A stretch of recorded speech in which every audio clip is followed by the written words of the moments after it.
നടി ശ്വേതാ മേനോനെതിരായിട്ടുള്ള കേസ് നടപടികൾക്ക് ഹൈക്കോടതി സ്റ്റേ നൽകിയിരിക്കുന്നു. സാലി ചേരുകയാണ്. സാലി, സ്വാഭാവികമായും കോടതി ഈ മജിസ്ട്രേറ്റ് കോടതിയുടെ ഉത്തരവ് കണ്ട് അന്തം വിട്ടുപോകുന്ന ഒരു സാഹചര്യമായിരിക്കും. എന്താണ് വിശദാംശങ്ങൾ? കോടതി പറഞ്ഞത് തന്നെയാണ്, ശ്വേതാ മേനോന്റെ വാദങ്ങൾ പ്രഥമ ദൃഷ്ട്യാ നിലനിൽക്കും എന്നുള്ളതാണ്. അതുകൊണ്ട് തന്നെ എന്താണ് സംഭവിച്ചത് എന്ന് CJM ചോദിച്ചു കോടതി.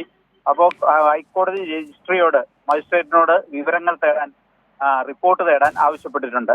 അതിനുശേഷം കോടതി തുടർ നടപടികൾ എല്ലാം സ്റ്റേ ചെയ്തു. തുടർ നടപടികളെല്ലാം ഹൈക്കോടതി തടയുകയും ചെയ്തിട്ടുണ്ട്. അപ്പോൾ ഏതായാലും ഈ കേസുമായി ബന്ധപ്പെട്ട നടപടികൾക്കെല്ലാം സ്റ്റേ ആയിട്ടുണ്ട്. ഇനി പോലീസിന് കേസുമായി മുന്നോട്ട് പോകാൻ കഴിയില്ല.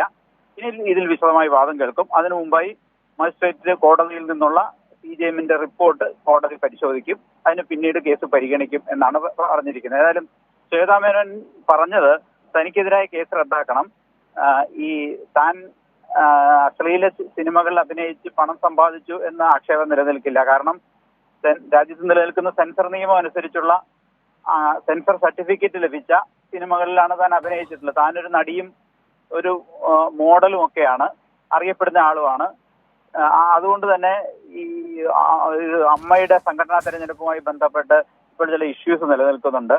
ആ ഇഷ്യൂവിന്റെ ഭാഗമായിട്ടാണ് ഇപ്പോൾ ഇങ്ങനെ ഒരു പരാതി ഉയർന്നതും കേസ് വന്നതും. പക്ഷേ ആ പരാതിക്കാരന് നിക്ഷിപ്ത താല്പര്യങ്ങളുണ്ടായിരുന്നു. അത് പരിശോധിക്കാൻ മജിസ്ട്രേറ്റ് തയ്യാറായില്ല. അത് പരിശോധിക്കാതെ, അത് പരിഗണിക്കാതെ ആ പരാതിയുടെ മാത്രം അടിസ്ഥാനത്തിൽ കേസെടുക്കാൻ പോലീസിന് നിർദ്ദേശം നൽകുകയായിരുന്നു. അത് നിയമപരമല്ല എന്നുള്ളതാണ് വാദം. അത് കോടതി പറഞ്ഞത് പ്രഥമ ദൃഷ്ട്യാ വാദം നിലനിൽക്കും എന്നുള്ളതാണ്. പിന്നീട് വിശദമായ വാദം കേൾക്കും. പ്രഥമ ദൃഷ്ട്യാ നിലനിൽക്കും. അതുകൊണ്ട് ഇനി ഈ കേസുമായി തൽക്കാലം മുന്നോട്ട് പോകേണ്ടതില്ല. മജിസ്ട്രേറ്റിന്റെ റിപ്പോർട്ട് തേടി ആ റിപ്പോർട്ടിന്മേൽ കോടതി വിശദമായ വാദം കേട്ട് തീരുമാനം എടുക്കുന്നതുവരെ അത് സ്റ്റേ ആണ്.